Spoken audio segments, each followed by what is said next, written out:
Hey, I'm Nicholas Prom, And I'm Chase. and you're watching Heavy Metal Breakdown. Chase, how you doing, man? Pretty good, pretty good. Anxious to talk about some heavy metal. Yes. So, well, let's talk. Well, we've got a couple of albums to talk about. What is the first thing we are going to discuss on this episode, Chase?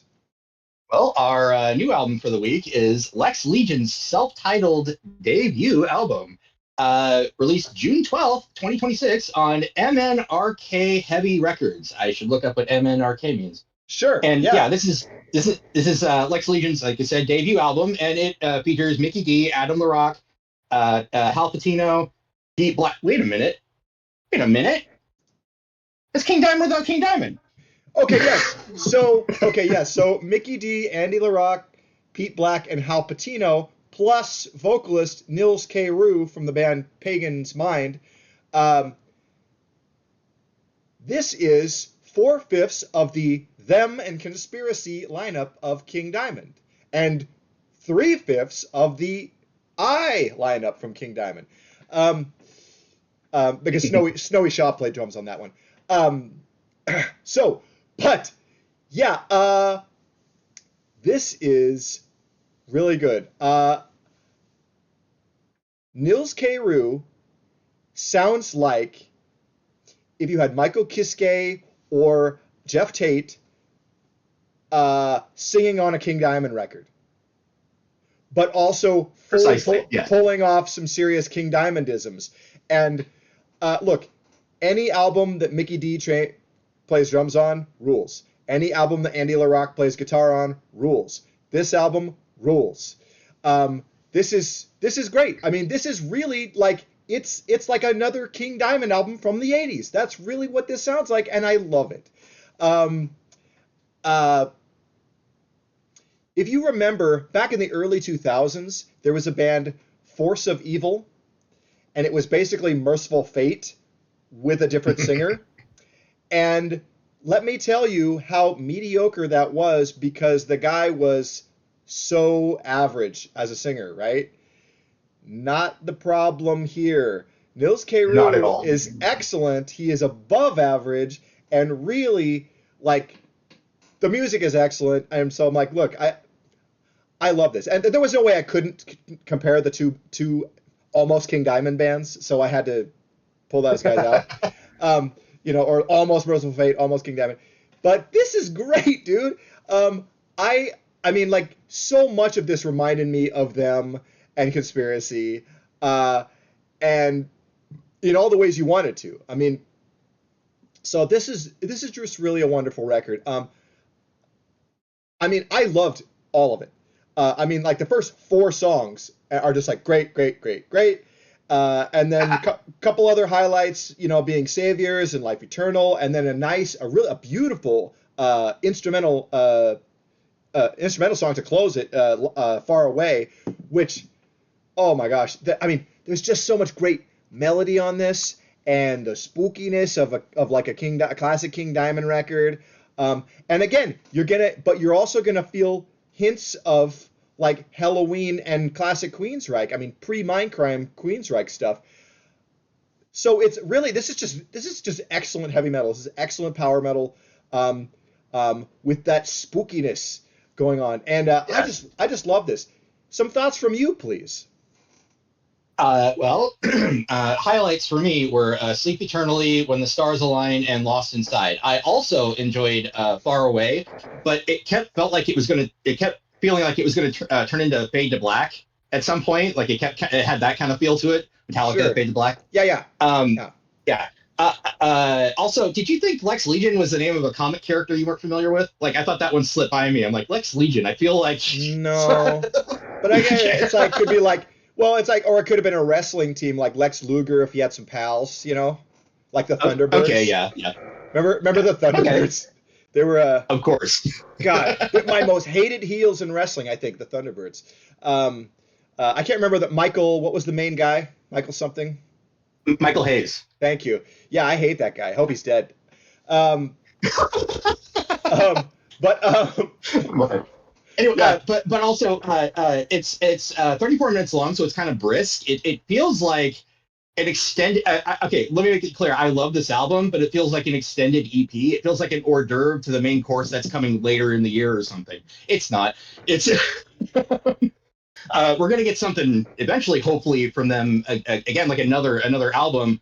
I was happy with this one, but it just made me excited for what's down the line. Right. I really hope this isn't just a one-off because this is so good. I mean, I Yeah. loved this. I just kept listening to this again and again. I really like this album a lot. Um, and yeah, yes, it's like 35 minutes long. It does not overstay its welcome. You know, you and I grew up in the 90s in the CD era where, oh, a new album, and it's like we're trying to, people would like, these albums are like all over an hour because we got to fill up that people just want to fill up that space to try and give Yeah. value. But these are not good albums. There's a lot, 90s full of a lot of mediocre albums because it's just too much stuff. The stuff that songs that should have stayed on the cutting room floor that were included in a lot of things. But I love like songs from like the classic heavy metal era where it's like, yeah, your album is 35 to 45 minutes long, 30 minutes long, something in that ballpark, and that's like just right. You know, Yeah. 30 to Yeah. 45 minutes is just right. And um, um, yeah, I mean, this really captured like the classic King Diamond vibe, and it just made me, it's reigniting my love as if it had even faded. But like for those old albums, you know, like I want to go and listen to like Fatal Portrait and The Eye and stuff now, you know. Uh, uh, but yeah, this was a wonderful a record. I hope, look, every King Diamond fan is gonna find something to love about this. Seriously, and I hard recommend this. Don't sleep on this album. This is really a lot of fun. It's a great time. Yeah. Spooky, like yeah, like the Euro spook from the '80s. That kind of feeling that Yeah, you only get. Yeah, yeah. It's right here, front and center, and it so good. Love yeah, it. like the vibe that you could only get from like Merciful Fate or Candlemass. You know what I mean? Like from the 80s. Yeah, Um, yeah. yeah. Um, Absolutely. So yeah, love this. Big horns up. Love Lex Legion. I hope this project continues and there's more stuff. I mean, this is great. We've been waiting a long time for a new King Diamond album. He hasn't had a new album since 2007. And you know, we got a new song last year, but like, oh, at least we got a new album of something that really feels like King Diamond. Um, uh, who knows what the future brings, but I'm so glad there's a Lex Legion because this is awesome. So yeah, love it. Go out and check this album out, folks. It's great. Um, but yeah, if we're good here, Chase, why don't we move on to Chase's classic album? And what do we have to talk about this time? Up next on Chase's classic album, we have Slayer, Rain and Blood. Released October 7th, 1986 on Def Jam Records, y'all. This is Slayer's third full-length studio album and is easily the most popular and beloved, even though the vast majority of metalheads only really care about two songs on the album. Yeah, yeah. Well, yeah, those songs have never left the set since, you know. But yeah, let's talk about this. Yes, it is Slayer's third album, their third full length, I should say, and their first on a major label. They made the jump. 1986 is a very extremely important year for good or for ill for thrash metal. Um, so many people like will say it's like, you know, people cited it, say it's the best Slayer. I don't agree. So many people say it as the greatest thrash metal album. You know, we recently talked about Master of Puppets, and like just like that, I'm like, no, I don't agree. I think it's great.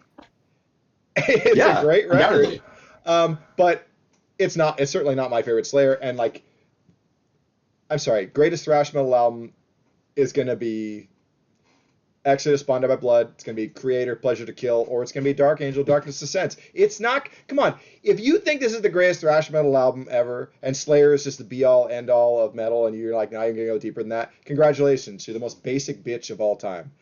Okay, Oh, yeah, but Slayer is great though. Look, I saw them 13 times, um, and I've seen them perform Rain and Blood in its entirety. You know. Um, which was awesome, you know, with Dave and Jeff. But so let's talk about this record. Oh, go ahead. Wait, hold on, real quick. Okay, so you've seen Slayer 13 times. Does that mean you've probably seen Rain and Blood, Raining Blood, rather, 13 times? Well, yeah, I'm sure I mean, they've. 14. Well, 14 because you saw Kerry King. Well, we saw Kerry King, but I can't remember if he played what Slayer songs he Played did Rain and play. Blood. Did he? Okay, He played Rain and Blood. He closed the set with it. that's right. Okay, he did not play Angel of Death because that's one of Jeff's. He was like, nope, it's only going to be Kerry's songs, and I like kind of appreciated that in a You way. know, Um, I understood where he was coming from with that. But yeah, now that said, um, yeah, they played Rain and Blood, the song Raining Blood, probably yeah, every time I saw Slayer and Angel of Death. Um, those don't leave the set. But yeah, 29 minutes, and it's every song is just blazing fast, okay? And it's yeah. great. I love that, and this is a fantastic record. Um, uh, this is all good stuff. I will say some of my, I mean, other than the album opener and closer, which, you know, of course, Angel of Death and Raining Blood, uh, de rigueur, okay? But like, favorite songs from this record for me, Piece by Piece, Jesus Saves, Criminally Insane, and Postmortem. Mine was Jesus Saves, Piece by Piece, and Criminally Insane, not counting the two that everybody loves. So, Yeah, yeah. So we're on a yeah, similar wavelength. But honestly, I mean, but like nothing against like Necrophobic or Epidemic or anything. Those are all great too. Um, but yeah, Reborn, you know, yeah. But it all just goes by so fast. You know, sometimes those songs get just they're really good, but they kind of get lost in the blur. You know, of yeah. this album. Um, now that said, this is great. It is essential. But like, come on, guys, go deeper than the big four. Uh, like, sorry, Metallica and Slayer did not make the greatest thrash metal albums you've ever heard. They're just, or that ever. They're just the most popular mainstreamy thrash metal albums that you know they get all the praise. Um, but but yeah, this is great. I mean, I don't know. Tell me about your like some of you saw Slayer a couple of times, right? Yeah, some Okay, twice. yeah, that's right. And what was like? Okay, we were both at those shows. We hadn't Happy met, the but Earth. Yeah. yeah, okay. 2000, the year 2000 was the time we both saw Slayer for the first time. What was that experience? That first time seeing them like for you? Jesus. Okay. I don't believe in like any sort of higher power, but witnessing a crowd go completely nuts at the command of this little dude with this huge hair Yeah, which is like, oh wow, is he like a messiah? Like you see, everybody was just he like waves his hand in a circle, and they all just start moving in a circle. It was like, can you do that to that many people? yeah, But yeah, yeah, and hearing Tom scream in like, I was a ways out, but like hearing it live was that was like the voice of God and the devil were screaming at me in each ear. It was yeah. amazing. Yeah, and I will tell you, seeing like those first handful of Slayer shows for me in the early 2000s, when Slayer were still really at the height of their powers, right? As far as live is concerned, uh, yeah, man, there was nothing like a Slayer gig. It was like, oh, Slayer's in town, let's go, we're there, and yeah, a Slayer pit was scary. Especially like, Legit. look, I'm not a great big guy. I was like a skinny kid, as in high school, I was like, 100 pounds sopping wet. Okay. Um, I, filled out some over the years, but yeah. But there's an intensity and a ferocity that like of seeing Slayer that like cannot be denied. And, um, I'm so glad that they existed and they were still really flying the flag for this genre in metal at a time when, you know, look, I remember how uncool it was to be into metal in the 90s and what a bummer that was. But Slayer just kept right on, and they were kind of like the standard bearers, at least for American metal. And hail Slayer! You know what can I really say about the album Rain and Blood that hasn't been said? It's fantastic, okay? Um, and have it as part of your diet for sure. Um, um, it's so funny, like all the big four stuff. I think they're all great bands to one degree or another, but I just don't think that like between the four of them, even at their thrash metaliest records, you're still missing something as a thrash metal fan if you don't go outside of that quartet. There's just there's some other crackling kind of energy that's missing if you're not sampling other bands that are less popular. Yeah. Those are literally just like the most commercially viable thrash metal bands, you know. Yeah. Which kind of in a way it means there's sort of some of the most muted versions of the genre. And as the further they get, most of those four bands got on through their career, the kind of like the thrash metaliness is kind of like diluted to one degree or another, especially the two bands that start with M. As their careers progress. And so it's like, look, it's no wonder the genre faded, even despite, or even though like heavy metal had decreased in popularity in the 90s. Because I think the guys who were supposed to be the standard bearers for it were kind of like diluting the sound, okay? And then so like by definition, the genre itself. So loved that new wave of thrash that happened in the early 2000s. That was so great. Yeah. And now it seems like, yes, okay, thrash metal is such a big part of the heavy metal conversation again and will forever be. But there was such a time when it was like, nope, it was either like mainstream poser shit like nu metal or your like extreme underground black and death metal, and there was like no in between. And I'm like, I think that's not a healthy scene. And now it's kind of like there's room for everything, even like the poser shit that we're like fuck off to. But you know what? It's gateway stuff, and hopefully people don't stick. Exactly. Hopefully people don't just stick with that. There always are people who do, but yeah. I'm kind of padding out time because like there's not a lot to say about Rain and Blood other than it rules. Do you have any special thoughts about this album, like a first encounter or anything like that?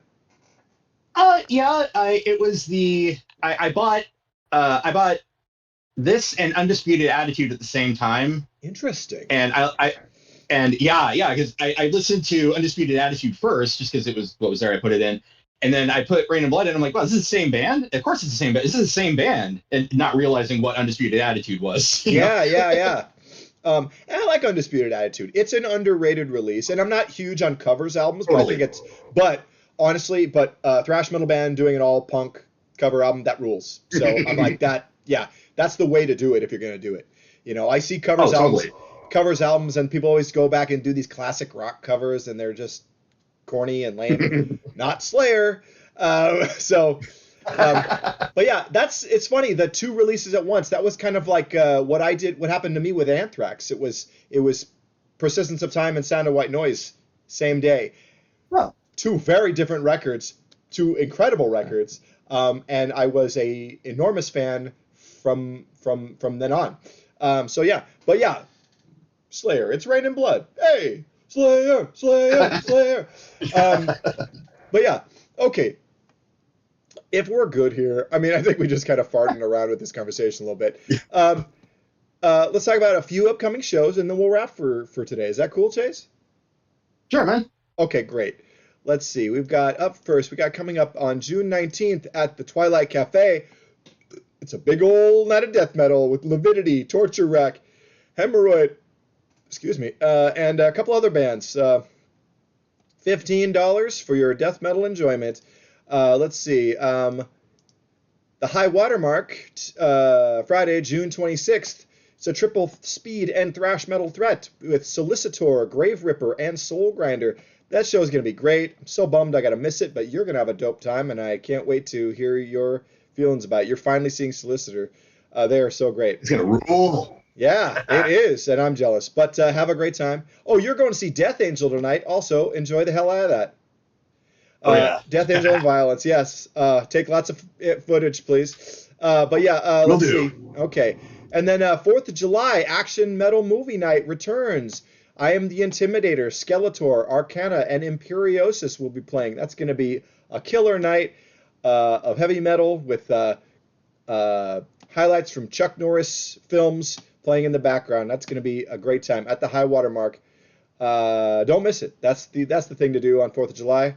Let's see. On Saturday, July 11th, America's greatest hardcore band, Alienator, have an EP release show with support from The Wasted Strike, Social Ills, and Dry Heave. That's going to be a great night of hardcore. That's so good. Another one that I have to miss because it's a work night for me. But please go to that and enjoy it. Alienator rules, and I can't wait to hear that new EP. Excuse me. And then, speaking of hardcore, August 1st and 2nd at the Offbeat. This is all ages gig, and it's a super stacked bill with like over 20 bands. Hardcore, and then we've got Dead Heat and Witness Chamber, and I'm just like naming some of the bands that I actually know, and like Fortune, The Flail. The Flail is so good. And Anubai, who are really good. Yes, go to this if you can. That's going to be really dope.